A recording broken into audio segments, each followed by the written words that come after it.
Hello everyone, ఇది వచ్చేసి evening mini blog. And మేమైతే ఇప్పుడు పార్క్కి వెళ్తున్నాము. రోజు మేమైతే సమ్మర్ హాలిడేస్లో క్రికెట్ ఆడుతూ ఉంటాము, కానీ ఈరోజు మా ఫ్రెండ్స్కి రీఓపెన్ డే. సో మాకైతే టుమారో కొద్దిగా సాడ్గా కూడా ఉంది. This is the last day of our enjoyment. కానీ ఫ్రెండ్స్ని మీట్ అవుతున్నాం కాబట్టి చాలా హ్యాపీగా కూడా ఉంది. చాలా రోజుల తర్వాత నేనైతే మంకీ బార్స్ చేస్తున్నాను. నేనైతే సక్సెస్ఫుల్గా 8 bars అయితే కంప్లీట్ చేశాను. ఇంటికి వెళ్ళిన తర్వాత రేపటి స్కూల్ కోసం అన్నీ రెడీ చేసుకున్నాము. నెక్స్ట్ వచ్చేసి 6:30 అయిపోయింది అండ్ మేమైతే పార్క్ నుండి రిటర్న్ అయిపోయాం.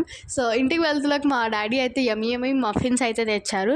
నా ఫేవరెట్ సమోసా కూడా మేమైతే షేర్ చేసుకుని హ్యాపీగా తినేసాం. మఫిన్స్ చాలా టేస్టీగా ఉన్నాయి అండ్ సమోసా నా ఫేవరెట్. నేనైతే హ్యాపీగా ఎంజాయ్ చేస్తూ తినేస్తున్నాను. అప్పుడు క్లైమేట్ కూడా మేము వచ్చేటప్పటికి రైనింగ్గా ఉంది. సో ఆ తర్వాత మేమైతే ఒక వస్తువుతో ఒక వర్డ్ క్రియేట్ చేసాం, జై హనుమాన్ అని. అదేంటిదో గెస్ట్ చేయండి. Bye, have a nice day.